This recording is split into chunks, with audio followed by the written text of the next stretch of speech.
Hi there, this is John Wilkinson again from History Made Easier. In this presentation, I aim to make a series of key links from World War I through post-war Germany in order to explain Hitler's rise to power. I think they will show two things. Firstly, Hitler's commitment and determination, and two, his political nous or intelligence. And secondly, the way in which the German people came to see Hitler as the man who could bring an end to the setbacks, the humiliations and the bad times that they had lived through from the Great War, as it was then called, to the Great Depression. So let's begin with the war. I talked about the misery and the horror that was the experience of all soldiers on the Western Front, and indeed the other fronts too, in another presentation. The misery of life in the trenches, the terror brought about by artillery bombardments, the fear of gas, the fear of the mass attack in the face of machine gun fire, the sight of death, the smell of death. But let's place Hitler in this horror. He volunteered eagerly to fight, and fight for Germany, even though he was Austrian. And he showed great bravery in the war, winning 3 medals, including the Iron Cross, both second class and first class, the German army's highest award for bravery. Indeed, he was still in hospital recovering from a gas attack when he received the news of the armistice, news that left him utterly distraught. And this war record gave him added authority when he spoke out against the November criminals and the Treaty of Versailles. The Treaty of Versailles brought about a strong reaction from Germany's traditional elite and the right generally. They didn't like it, and they associated Weimar with it, socialists with it, and Jews with it. And that wouldn't change. And that Hitler felt the same way made an alliance with the traditional elite and the right in general not inevitable. The elite had issues with Hitler and the Nazis, but it didn't make it surprising. The Nazis wanted to overthrow the Treaty of Versailles, and they wanted to make Germany a great power again, make it respected, even feared by other countries. So did the traditional German elite, and so did the rest of the German right. And the myth of the stab in the back, the myth that the German army and the German people had been stabbed in the back by the November criminals, socialists and Jews, though not created by the Nazis, was put to full use by them in their fight against Weimar politicians, socialism and communism, and as they spread hatred of Germany's Jews.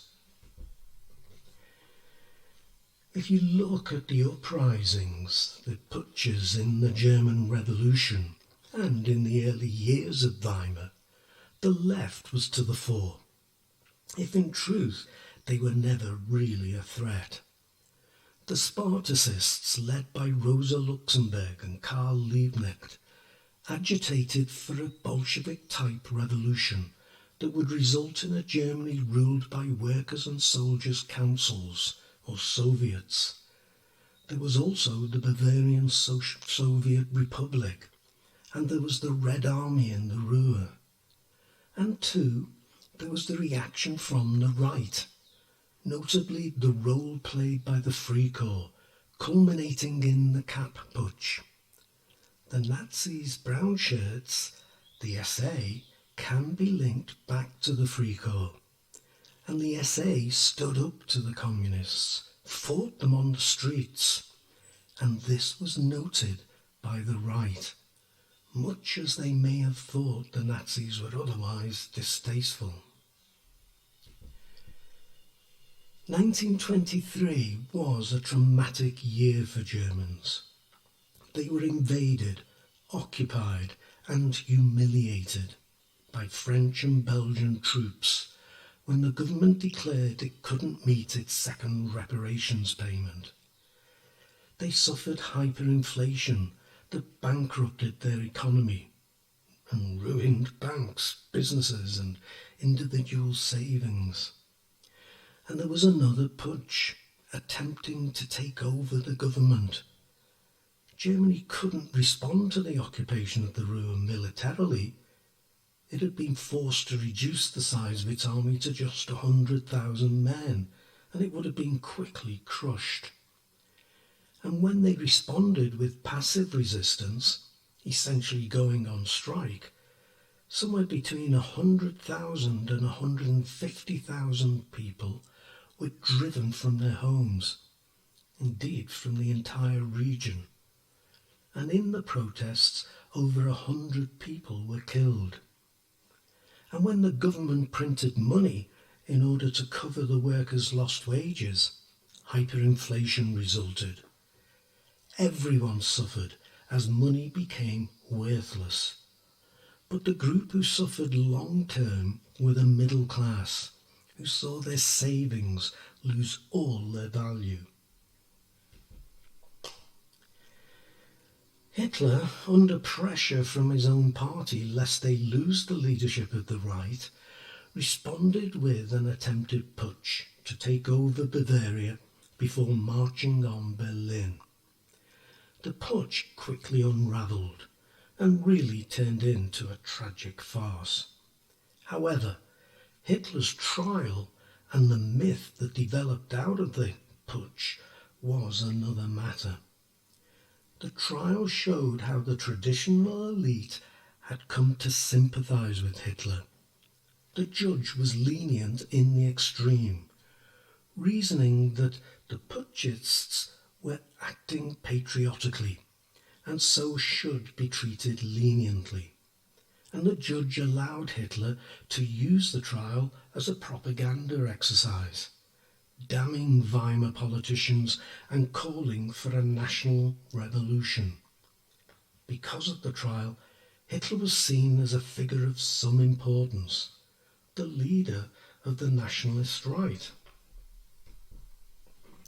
And Hitler spent his desultory sentence writing his book Mein Kampf, or My Struggle.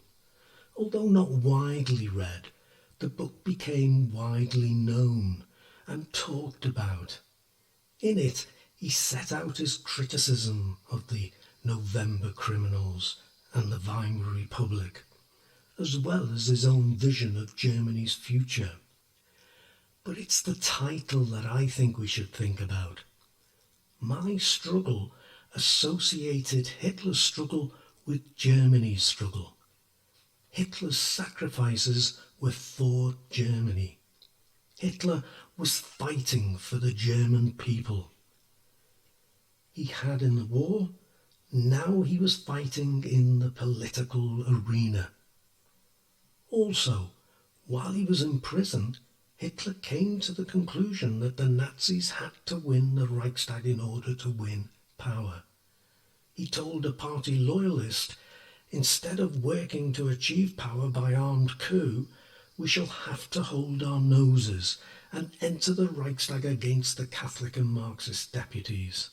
If outvoting them takes longer than outshooting them, at least the result will be guaranteed by their own constitution. Sooner or later, we shall have a majority, and after that, Germany. And on release from prison, he set about organising the Nazi Party into the best vote-winning machine the world had ever seen. The Nazis would remain a small party, however, no matter how well Hitler had organised them, until the Great Depression and the catastrophic rise in unemployment.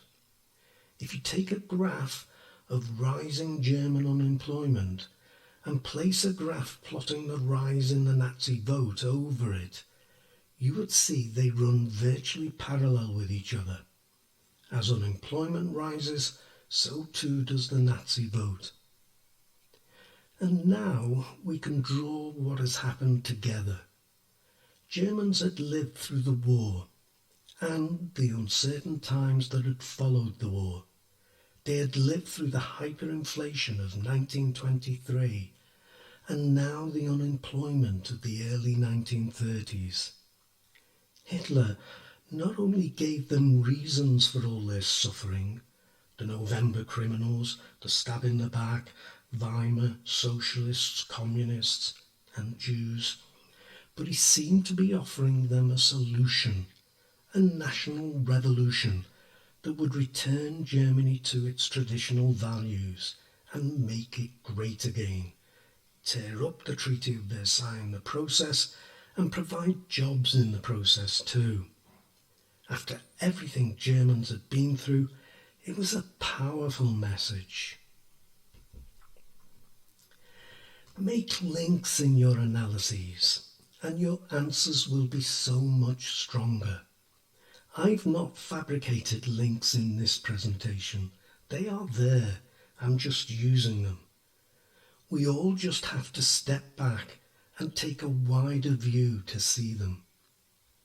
Give this presentation some thought and see if you can make links in other topics addressing other issues. It's one of the ways to ensure an A star. Well, even if you don't do it particularly well, it will help you get a B or even an A grade. I'll leave you with that thought, but not before thanking you, as always, for listening.